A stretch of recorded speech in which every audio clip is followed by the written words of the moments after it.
एक marketing executive को उसकी ख्वाबों की नौकरी मिल गई फॉर्च्यून 500 कंपनी में, लेकिन उसे मुल्क के दूसरे कोने में जाना पड़ता।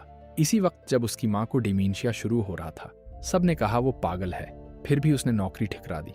2 साल तक वो फ्रीलांस काम करता रहा। दोस्त आगे बढ़ते रहे, वो पीछे रह गया। लेकिन माँ की देखभाल करते हुए उसे कुछ समझ आया, बूढ़ों की देखभाल कितनी मुश्किल है, घर वाले कितने परेशान होते हैं। उसने घरेलू हेल्थ केयर का कारोबार शुरू किया। उसका तजर्बा और हमदर्दी उसे मुख्तलिफ बनाता था। वो खानदानों को समझता था। 3 साल में उसकी कंपनी फल फूल गई। दर्जनों लोगों को काम मिल गया। लोग पूछते हैं वो कैसे जानता था कि ये सही फैसला है।